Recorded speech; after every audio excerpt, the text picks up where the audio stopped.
Programme लिया गया है वो है कि अगले महीने के मई के पहले पखवाड़े में दिल्ली कूच का, संसद कूच का प्रोग्राम बनाया गया है।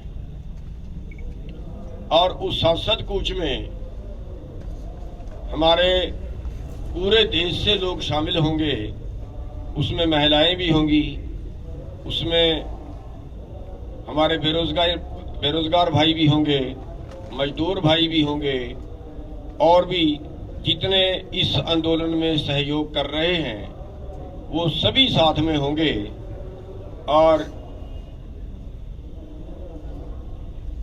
यहाँ तक बॉर्डर तक जो है वो सब अपने अपने सवारी में आएंगे और बॉर्डर से संसद तक आगे पैदल जाया जाएगा। आगे हम व्हीकल नहीं ले जाएंगे, पैदल जाएंगे, ताकि किसी तरह की कोई गुंजाइश जैसी पीछे हुई थी 26 जनवरी में, भाई ट्रैक्टर लेके जाए, कोई इधर जाए कोई उधर जाए, तो उस तरह से नहीं।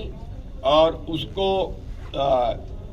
कोई उसमें वायलेट ना हो या उसमें कोई गड़बड़ी ना हो या वो अच्छे ढंग से चले, उसके लिए भी जो है हम टीम बना के काम करेंगे, जो पहले से सारा कुछ तय करके रखेगी कि हमने उसके क्या क्या किस तरीके से आगे चलना है। और ये हमारा जो संसद कूच का होगा ये शांतिपूर्वक रहेगा, शांतिपूर्वक रहेगा। संसद तक जाएंगे, वहीं पे डेरा डालेंगे, शांतिपूर्वक रहेगा। उसमें कोई उपद्रव जैसा या कुछ गड़बड़ी जैसा वो उसके हम बचाव रखेंगे और उसके सारे इंतजाम हम करेंगे। तो उसके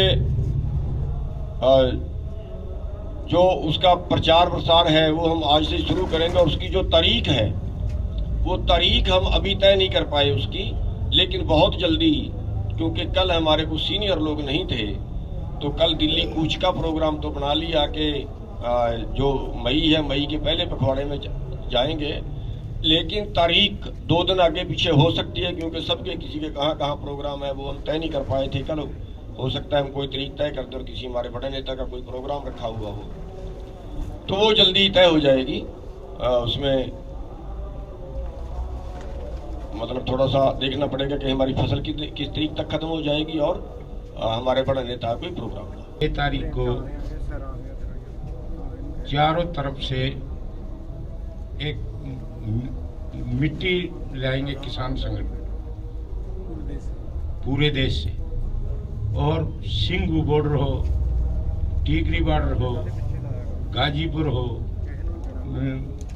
ढासा बॉर्डर हो, शाहजहाँपुर हो, यहाँ जितने किसान साथी शहीद हुए हैं उनका स्मारक स्थल बनाया जाएगा और नाम अंकित किया जाएगा, ताकि आने वाली युवा पीढ़ी को ये याद रहे कि हमारे उन्होंने साथ दिया और नमन करने का भी वो मिल सके मौका। दूसरा,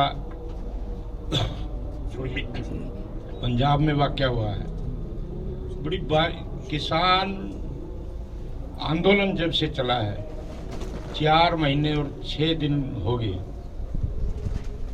इसमें कई रूप आए हैं। कई बार तो मजबूती के लिए क्या क्या वो झेलने पड़े हैं, वो तमाम उनसे आप भी वाकिफ हो और हम भी, किसान संगठन भी वाकिफ। तो हम उस ओम प्रकाश धनखड़ से, जो बीजेपी के प्रदेश अध्यक्ष हैं, अब हम तो दूसरी भाषा नहीं आती, हम तो अपील करना चाहते हैं, अगर अभी भी उनको ये समझ ना आए कि ये आंदोलन पूरे देश का आंदोलन है, एक प्रदेश का आंदोलन नहीं है, एक जिले का नहीं है, एक गांव का नहीं है, तो हम उस लगाम के लिए हमारा हक भी बनता है कि आज जो किसान हमारे दरवाजे पे बैठा है उसका अपमान ना होने दें। उसके लिए अपनी धनखड़ खाप से अपील करते हैं कि ऐसी राजनीति होती रहेंगी, आती रहेंगी, जाती रहेंगी, लेकिन इस जो ये विद्रोह करने की कोशिश करा, इस पे लगाम लगाने की जिम्मेवारी धनखड़ खाप की है और उनको बेखूबी निभाएंगे। पहले भी निभाई है, जब कृषि मंत्री थे तभी भी इन्होंने किया था, तभी भी हमने रोल अदा किया था, अभी भी हम वही करेंगे। कि जो पहले हमारे आगे हैं, जो हमारे बुजुर्ग हैं धनखड़ खाप के, उन पे ये जिम्मेवारी सौंपेंगे। और वो रास्ता जरूर अपनाना चाहिए, क्योंकि ये पूरे देश का किसान आंदोलन है, ये एक उसका नहीं है। अगर यहाँ कोई अगर जिस भी 307 हुई है, हम तो धनखड़ साहब से ये अपील करते थे कि आपने अगर जिम्मेवारी लेनी थी तो 307 की लेनी चाहिए। ये बार बार जो कभी किसी मंत्री से या कभी प्रति अधिकारी से जो बयान दिला रहे हैं, ये इसमें आना जाना कुछ नहीं है। हमारी लड़ाई मोदी से है, 3 काले कानून से है, कि एक उससे नहीं है। तो हम फिर यही करेंगे कि आज जो हरियाणा में 4 महीने से बिल्कुल आखिरी तक खड़े रहेंगे, और जो भी यहाँ से आदेश होगा हम सिर माथे लेते हैं। इसके लिए जो दिल्ली कूच का है वो भी निभाएंगे, केएमपी का है वो भी निभाएंगे, 6 तारीख का भी निभाएंगे, 10 तारीख का भी निभाएंगे, और जो एफसीआई का वो भी निभाएंगे। ਜਿਹੜੇ ਐਫਸੀਆਈ ਦੇ ਮਤਲਬ ਦਫ਼ਤਰ ਹੈ, ਐਫਸੀਆਈ ਆਫਿਸ ਹੈ, ਇਹ ਪੂਰੇ ਭਾਰਤ ਵਰਸ਼ ਦੇ ਵਿੱਚ 736 ਜ਼ਿਲ੍ਹੇ ਆ।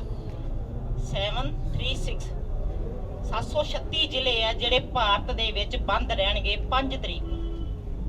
5 ਤਰੀਕ ਨੂੰ 11 ਵਜੇ ਤੋਂ ਲੈ ਕੇ 6 ਵਜੇ ਤੱਕ ਇਹ ਸਾਰੇ ਐਫਸੀ, ਕਿਉਂਕਿ ਗਵਰਨਮੈਂਟ ਹੈ ਜਿਹੜੀ ਇਹ ਸਾਡੇ ਆਪਣਾ ਕਿਸਾਨਾਂ ਕੋਲੋਂ ਫਰਦਾ ਮੰਗਣ ਲੱਗ ਗਈ ਹੈ ਕਿ ਜਿਹੜੀ ਸਾਡੀ ਖੇਤੀ ਹੈ ਉਹ ਫਰਦਾਂ ਤੇ ਨਾ ਲੈ ਕੇ ਜਿਹਦੇ ਨਾਂ ਤੇ ਹੋਊਗੀ ਉਸੇ ਦੀ ਹੀ ਵਿਕੂਗੀ, ਦੂਜੇ ਦੀ ਨਹੀਂ। ਤੇ ਬਹੁਤ ਸਾਰੇ ਲੋਕ ਜਿਹੜੇ ਵੀਰ ਆ ਸਾਡੇ ਬਾਹਰ ਐਨਆਈ ਵੀਰ ਹੈ, ਉਹਨਾਂ ਨੇ ਆਪਣੀਆਂ ਜ਼ਮੀਨ ਜਾਇਦਾਦਾਂ ਭਰਾ ਨੂੰ, ਚਾਚੇ ਨੂੰ ਜਾਂ ਕਿਸੇ ਵੀ ਸੰਭਾਲਣ ਤੇ ਦਿੱਤੀਆਂ ਹੋਈਆਂ। ਇਹਨਾਂ ਚੀਜ਼ਾਂ ਨੂੰ ਦੇਖਦੇ ਹੋਏ ਵੀ ਐਫਸੀਆਈ ਦੇ ਦਫ਼ਤਰ ਆ ਜਿਹੜੇ ਭਾਰਤ ਵਰਸ਼ ਦੇ ਵਿੱਚ ਇਹ 5 ਤਰੀਕ ਨੂੰ ਬੰਦ ਰਹਿਣਗੇ, ਘੇਰੇ ਜਾਣਗੇ, ਉਹਨਾਂ ਨੂੰ ਘਿਰਾਓ ਹੋਊਗਾ। ਉਸ ਤੋਂ ਅਗਲੀ ਗੱਲ ਹੈਗੀ ਆ ਵੀਰੋ, ਜੋ ਵੀ ਸਾਡਾ ਹੈਗਾ ਕਿ ਅਸੈਂਬਲੀ ਵੱਲ ਕੂਚ ਕਰਨਾ, ਅਸੀਂ ਦਿੱਲੀ ਵੱਲ ਕੂਚ ਕਰਨਾ ਆਉਣ ਵਾਲੇ ਦਿਨਾਂ ਦੇ ਵਿੱਚ, ਜੋ ਹੁਣੇ ਸਾਡੇ ਵੀਰ ਚੜੂਨੀ ਜੀ ਨੇ ਤੁਹਾਨੂੰ ਮੈਸੇਜ ਦਿੱਤਾ, ਉਹਦੇ ਵਿੱਚ ਇਹ ਹੈ ਕਿ ਸਾਡੀਆਂ ਭੈਣਾਂ ਇਹਦੇ ਵਿੱਚ ਸਭ ਤੋਂ ਅੱਗੇ ਲੱਗਣਗੀਆਂ। ਔਰ ਪੂਰੇ ਭਾਰਤ ਵਰਸ਼ ਵਿੱਚ ਹੀ ये सदा पंजाब हरियाणा का नहीं, पूरे भारत वर्ष को ये हमारी तरफ से बुलावा है कि सबको आना चाहिए। जो भी जहां से भी जो भी औरत सुने, जो भी चाहती है कि आंदोलन में हिस्सा बनना चाहिए, तो हर एक औरत को यहाँ पे इसका हिस्सा बनना चाहिए, उसमें दिल्ली की तरफ कूच करने के लिए, लेकिन शांतमयी होगा। और एक स्टेप और भी है, जो इन दिनों में आजकल गर्मियां हैं, मेरी बहनें जो भी है वो अपने बच्चों को लेके उनके यहाँ पे छोटे छोटे हम कैंप लगाएंगे, उनकी डिमांड्स देखी जाएगी, उनके खाने का प्रबंध अच्छे से देखा जाएगा, रहने का देखा जाएगा। और जो भी ये छुट्टियां चल रही है इन दिनों में, तो उन दिनों में वो जरूर आए। पूरे भारतवर्ष से वो भी सत्ता है, और पंजाब से खास करके कि सब बहनें यहाँ पे जरूर पहुंचे, ज्यादा से ज्यादा इस मतलब आंदोलन में आके अपनी शमूलियत कर। 14 अप्रैल को हम सेव कॉन्स्टिट्यूशन, संविधान को बचाओ, ये दिवस बड़ी जोर से मनाएंगे।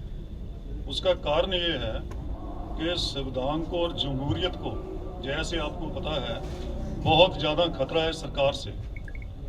चाहे हमारे प्रियम्बल में जो कॉन्स्टिट्यूशन का है उसमें सेकुलर और डेमोक्रेटिक लिखा है, पर ना ये सेकुलर है और ना ये डेमोक्रेटिक है। गवर्नमेंट ने पास किया है। इसके साथ ही 124 AS एडिशन, जहाँ भी एजिटेशन चलती है 124 लगा देते हैं। कोई भी सरकार के खिलाफ 124 लग जाएगी, UAPA लग जाएगी। तो ऐसे ही कई जो स्टेट्स के अधिकार हैं, जैसे 336 है संविधान की तरह, 356 एकदम स्टेट्स के खिलाफ लगा दो, कहीं कहो कि इससे कोई खतरा है। ये कुछ आर्टिकल्स हैं कॉन्स्टिट्यूशन के अंदर जिनको हम कहते हैं कि इस दिवस के ऊपर हम डिमांड करें, इनको रिपील करो, रद्द करो। 124 एडिशन हटाओ, UAPA हटाओ, और 356 है वो भी हटाओ। 368 है 368, जो हमारी पार्लियामेंट को बहुत वास्ट पावर देता है कि कोई भी कानून बना ले जैसे भी मर्जी हो।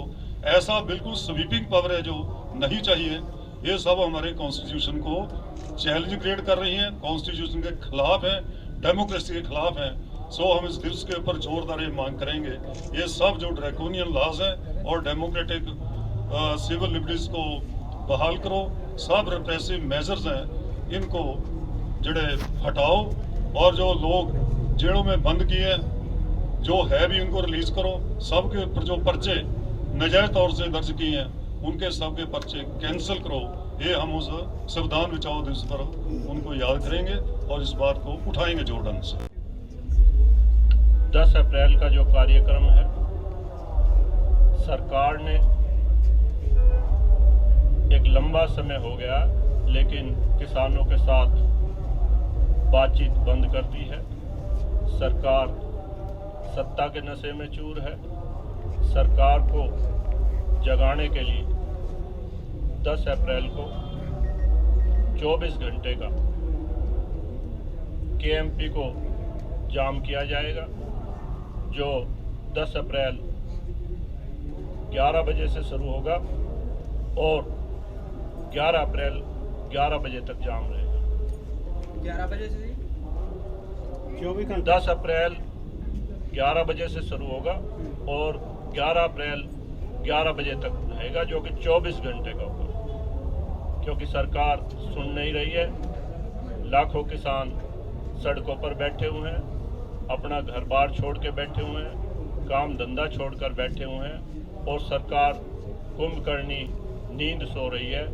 इसलिए उसको जगाने के लिए ये 24 घंटे का बंद का ऐलान किया गया। धन्यवाद। दिन पहले एक वाक़ा हुआ था, हरियाणा का उससे कोई ताल्लुक नहीं है, लेकिन फिर भी जो बीजेपी के कार्यकर्ता, मंत्री, एमपी, एमएलए हरियाणा के अंदर इसको आंदोलन को दंगे का रूप देना चाहते हैं। हमने पहले भी कहा, आज भी कहते हैं, किसान किसी तरह का वायलेंस नहीं चाहता। राजनीतिक लोग इस आंदोलन की आड़ में इस पूरे प्रदेश की शांति को भंग करना चाहते हैं। हम आप मीडिया के माध्यम से कहते हैं कि भी कोई भी ऐसा कार्य ना करे जिससे प्रांत की अमन शांति को किसी भी तरह का कोई भी ऐसा प्रदेश के अंदर बवाल न फैले। पहले भी बीजेपी सरकार ने 2016 के अंदर ऐसा ही किया था। हम कोई कार्य ऐसा नहीं करना चाहते जिससे भी पूरे प्रदेश की या देश की शांति को किसी तरह का नुकसान हो।